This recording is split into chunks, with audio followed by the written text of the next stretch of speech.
Do you ever feel stuck in a dead-end job that's just draining your energy? Well, last week I did something that might sound a little bit crazy.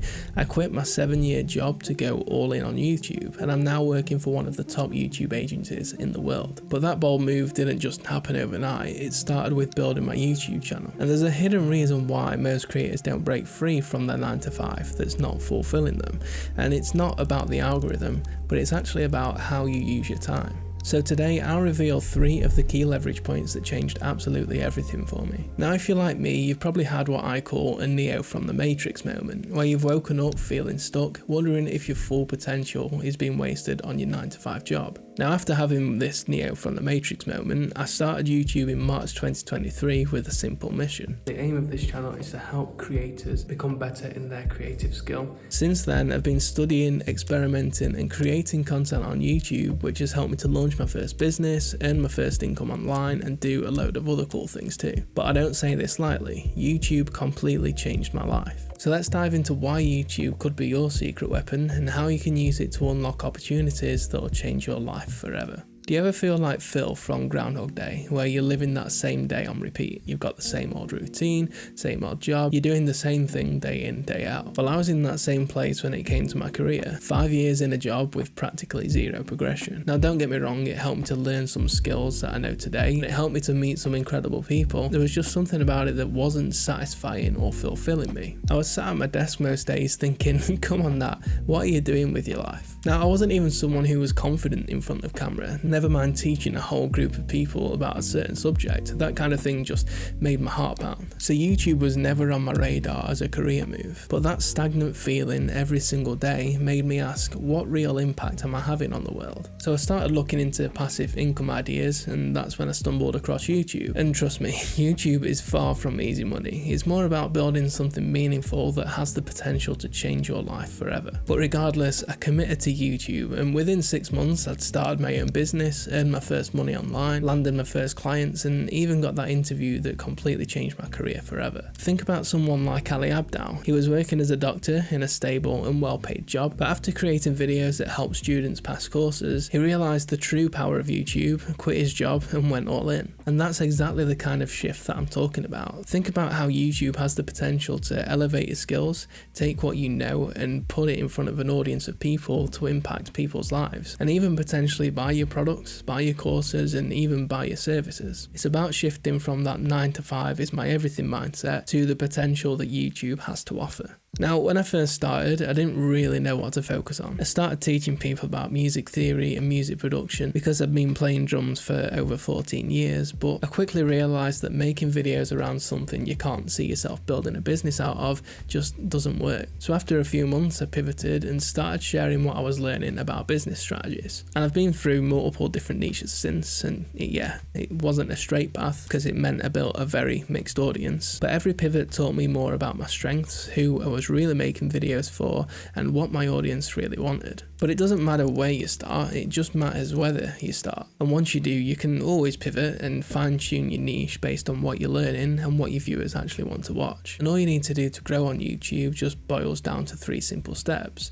You learn about something that excites you, you apply it to your life, and then you share what you discovered through a video. As long as you continue doing those 3 things, you'll constantly learn, constantly grow, and constantly keep providing people with value. You don't need to be an expert in something to win on YouTube, you just need to be at least 2 steps ahead of someone. But if you're wondering how you can fit in all of this YouTube stuff while still grinding away at your day job, then what I'm about to dive into is going to help you to do that. So if you're like me, you're probably juggling a full-time job, family, church commitments and millions of other different things. It feels impossible to squeeze in time for your YouTube channel, right? I used to think I didn't have the time, but what I realised is I actually did have the time, I just wasn't using it smartly. Every time I sat there wondering what should my next video be about, I felt the pressure of my to-do list growing. It was frustrating, and I knew something had to change if I was going to grow my YouTube channel without burning out. So here's what I did. I created something that I call the A to B A-to-B system. It's a simple framework that gives me unlimited video ideas for the whole year, and it's basically designed to map out your ideal viewer's journey to get from where they started to their dream destination, which gives you hundreds of great potential video ideas. Now, one thing this A-to-B system has helped me to do is set up a video schedule so that I can plan and always know what I'm working on next. This way I'm not scrambling for the next idea because everything is mapped out. Now, I'm currently using Planable.io to plan out my content schedule, which is a great free tool,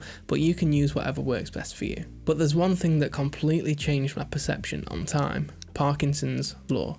The law basically states that the work you set yourself out to do fills out the time that you allocate, so if you set yourself a shorter deadline, then you'll get things done quicker. For example, even though February is the shortest month of the year, I managed to get out 4 videos, which is my highest count in terms of videos per month that I've done in ages. So by setting short and focused deadlines, you allow yourself to get in the zone and work more efficiently, allowing yourself to have more time for everything else in your life. I also recently started tracking the time I spent on tasks for YouTube, so that I can track how long I spend on each single task, so that I can start to identify the kind of work that I need to build systems for so that I can do it much quicker. Now that we've talked about managing your time and how you can balance a YouTube channel alongside a 9 to 5, let's take a look at the mental blocks that will probably even stop you from starting a YouTube channel. Now, after analysing the comments on YouTube community groups, I've realised that there are 3 top questions that creators ask after getting out their first few videos or after hitting a roadblock that's slowing down their channel's growth. Now, these are questions that I ask myself and still ask myself up until this day. So let's dive into some of the systems and processes that I use that help me with these. I think for the first one, you've got to define what growth actually means for your channel. Does it mean that you get more views, more subscribers, more leads for your business? You need to really define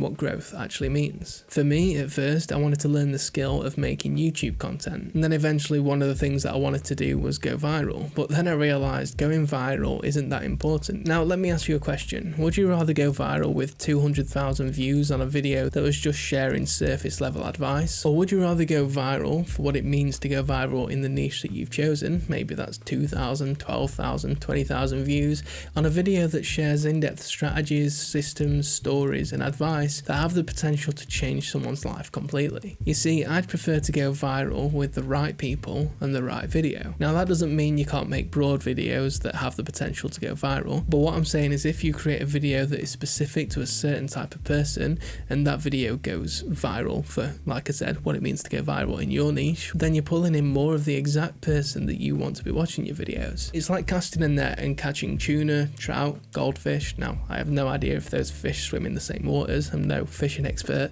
but it's like capturing a whole bunch of different fish in one net when really you could cast a smaller net or a fishing rod that attracts that exact fish that you're after, the more expensive and more premium fish. Going viral with the wrong video means that you're working harder to satisfy a much broader and larger audience, which is very hard work. Now, obviously putting in a lot of hard work for something you care deeply about and seeing very little in return can be a very hard challenge. And I still have it to this day where I spend like 20 hours on a video and the video doesn't perform as well as I hope. But there are 3 things that videos and results like this have helped me to uncover to help me to stay motivated regardless of how well a video performs. The first thing is your vision. You want to keep your long-term goal in sight, so regardless of how videos perform, you're always working towards that goal. The second is comparing where you are now to where you first started, and honestly you'll see a massive difference in where you've come, which gives you confidence that you're going to continue growing in the future. And the third thing is to value every single view, regardless of whether you get 10,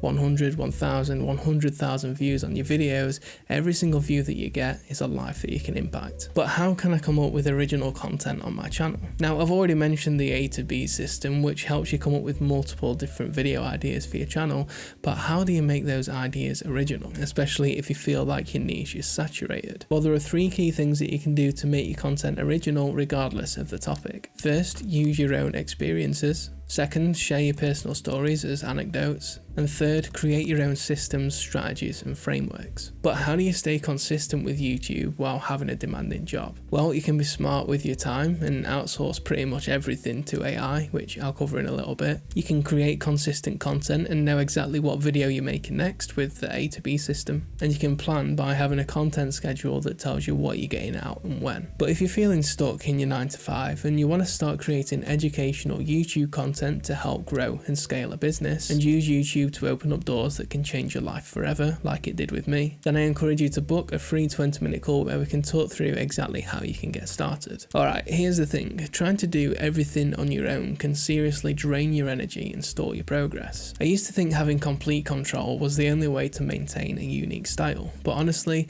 that mindset was just holding me back. I was constantly frustrated, spending way too much time on tasks that really didn't move the needle, like editing every single clip or making sure every single pixel on a thumbnail was perfect. But these tasks weren't moving the needle for my channel, they were just killing my creativity and my time. So here's what I started doing. I began outsourcing some tasks that frustrated me the most, and I basically realised that if there's a skill where I have a massive skills gap, or is going to take me forever to learn, or takes a long time to do anyway, then there's someone or something that can do it way quicker, cheaper, and way more efficiently. And for me, investing into a YouTube coach was a game changer. It gave me clarity on what really moves the needles for my channel and helped me to double down on the niche that I'm in now. Now, don't get me wrong, I've gone back to being a one-man team at times, and currently I'm working as a one-man team, pulling everything together myself. But what outsourcing and investing into a YouTube coach has helped me to do is realise what things I should be spending less time on so that I can create a more productive workflow. You've just got to be careful when you're being a one-man team and you don't necessarily know what to focus on, that you don't lead yourself to burnout, which is where I was heading until I got myself a YouTube coach. But if you do feel like you're getting to a point where you're burning out, then I highly recommend using AI. Tools like ChatGPT are completely free, and you can use it to automate a lot of your content creation process, from your scripting, your packaging, your ideation, and many different other things. Basically, with AI, you get the best of both worlds. You get rapid personal growth without the risk of burning out. And if you want to get your hands on some free ChatGPT prompts that I use in my content creation workflow, then you can find the link in the description. But YouTube has obviously opened up a ton of opportunities for me, and it can do the same for you too. But those opportunities wouldn't have come if people didn't watch my videos in the first place. So to find out how to make thumbnails that actually get people to click your videos, you can watch this video right here.